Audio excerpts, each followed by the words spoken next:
خواص آیات قرآن کریم کے نام سے کتاب ہے جو آقا سید محمد تقی نجفی کی، اس میں ایک روایت ہے پیغمبر اسلام ختم مرتبت صلی اللہ علیہ وآلہ وسلم سے کہ بینائی میں اگر کسی کی کمی ہو یا آنکھوں کے امراض، اگر اس کے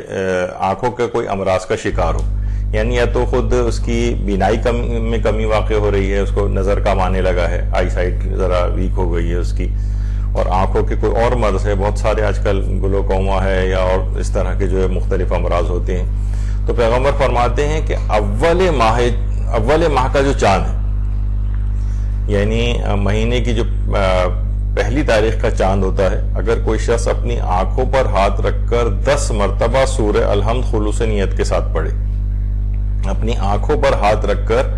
10 مرتبہ سورہ الحمد اول ماہ کا چاند کو دیکھے، اس کے بعد آنکھوں پر ہاتھ رکھ کے 10 مرتبہ سورہ الحمد خلوص نیت کے ساتھ پڑھے، اس کے بعد 3 مرتبہ سورہ اخلاص پڑھے، اور پھر 7 مرتبہ یہ کہے یا رب قوّ بصری، یعنی اے پروردگار میری آنکھوں کے جو بصارت ہے اس میں قوت عطا فرما، پھر کہے اللہم اکف انت الکافی، اللہم اکف انت الکافی، اللہم عاف انت المعافی،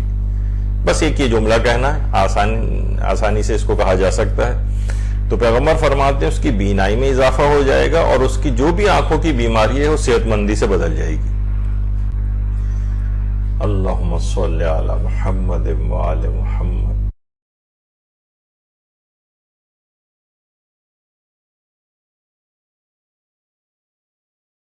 تو بہرحال انسان کو چاہیے کہ یہودی عیسائی ڈاکٹر پہ تو اس کو بہت بھروسہ ہو جاتا ہے، لیکن پیغمبر اسلام کے قول کے اوپر اس کو شک و شبہات رہتے ہیں، تو یہ مومنین کی آج کل بعض مومنین کی حالت اظہار ہو گئی ہے، تو بہرحال مکمل اعتقاد کامل کے ساتھ یہ طریقے خود پیغمبر نے بتائے ہیں، ائمہ معصومین نے بتائے ہیں۔ اچھا، ان چیزوں کے پیچھے ایک راز بھی ہے کہ ہمیشہ جو یہ اس طرح کی چیزیں جو بتائی گئیں کہ پیغمبر یا ائمہ کے پاس جو بھی افراد آتے تھے، یہ تو نہیں کہ وہ فقط عادل افراد کو بتایا کرتے تھے یہ چیزیں، ہر قسم کے افراد ان کے پاس آتے تھے، غیر عادل بھی ہوتے تھے، مجہول ٹائپ کے بھی ہوتے تھے، ان کے حالات تاریخ کے اندر نہیں آئے، تو اس لحاظ سے اگر علمی بنیادوں پر بہت سی روایات کو پرکھا جاتا ہے تو بہرحال اس کے اندر ایک ذوف واقع ہوتا ہے، لیکن پیغمبر بہرحال وہ اس سورے کے فضائل کے اعتبار سے، کسی آیت کے فضیلت کے اعتبار سے وہ چیز بیان تو ہوئی ہے، اور یہ تو نہیں ہوگا کہ پیغمبر یا ائمہ فقط اور فقط صرف اور صرف عادل افراد سے یہ چیزیں بیان کریں، کوئی مریض آ رہا ہے وہ غیر عادل بھی ہو تو وہ بیان کرتے تھے، لیکن ظاہر ہے جس سلسلہ جو چینز کا چلے گا اس میں روایات کے راویوں کا، اس میں مثلا وہ ایک ایسا بھی آ جائے گا کہ جو گناہگار ہے، جس کا حال صحیح طور پر معلوم نہیں ہے، تو روایت علمی بنیادوں پر ضعیف ہو جائے گی، لیکن اس کا ذوف اس فضیلت سے انکار کرنے کا سبب نہیں بنے گا، یعنی آپ اس سورے کو اس چیز کے لیے تب بھی پڑھ سکتے ہیں، تو لہٰذا اس قسم کی چیزوں کے لیے غیر ضروری طور پر ان رجال کے مباحث کو لے کر آنا ایک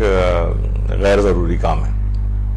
آنکھوں اور سر کی بیماریوں کا علاج بھی اس کے اندر ہے، یہ بھی چھٹے امام فرماتے ہیں کہ جب پیغمبر اسلام ختم مرتبت صلی اللہ علیہ وآلہ وسلم، اللہم صلی علی محمد وآل محمد، جب بیمار ہوتے تھے یا آپ کو کبھی سر درد کی شکایت ہوتی تھی تو آپ اپنے دونوں ہاتھوں کو بلند کر کے سورہ الحمد پڑھتے تھے، سورہ فلق اور سورہ ناس کی تلاوت فرماتے تھے،